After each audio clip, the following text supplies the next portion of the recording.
when you're a woman doing this, and certainly at that point in the 70s, there were very few women photographers around, and we were all scattered around the country.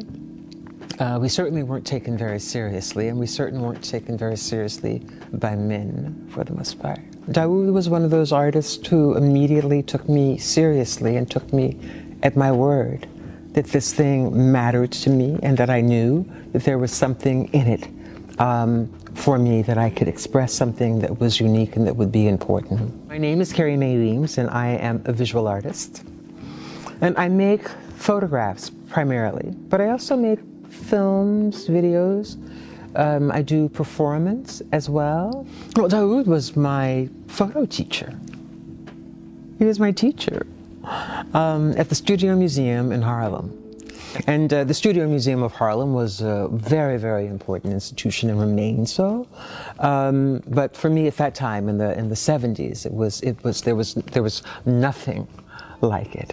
And so I started taking classes there. And Dawoud walked in, and we looked at one another, and we spent about 5 minutes talking, and I knew that we were going to be friends for life, and it was absolutely true.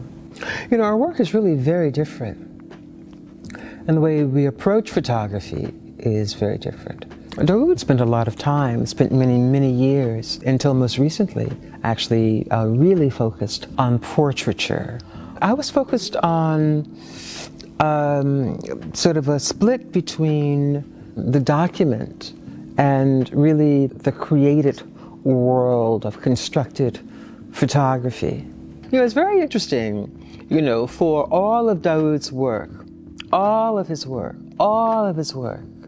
I had to ask him recently for a photograph of his mother.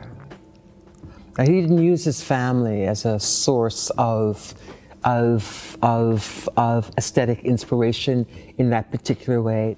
But interestingly enough, and I think that this is important, often women photograph their families. Often women start with the things that are closest to them.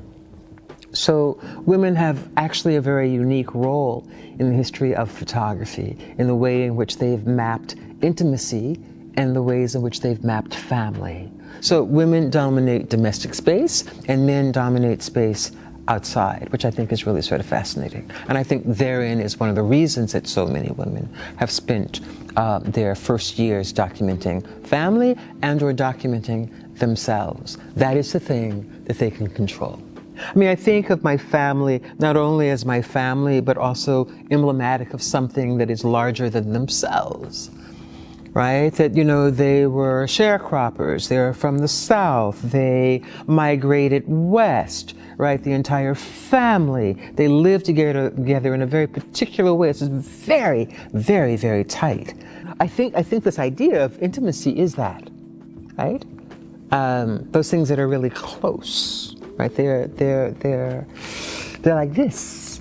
And so, and what they ask you to do as the viewer is to step up to them.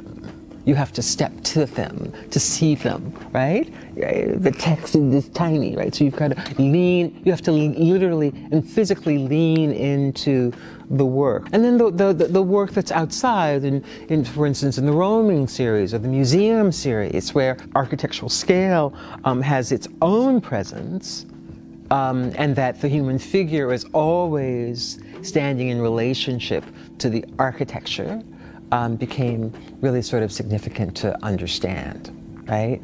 You know, because architecture really forces us to consider ourselves in relationship to it. And I think that the work that kind of brings us together in the deepest way is really the latest work, the bodies of water, the black photographs, and this idea of using sort of the aesthetics around notions of blackness as a metaphor for not only what could happen photographically and aesthetically, but what could happen politically and morally and ethically.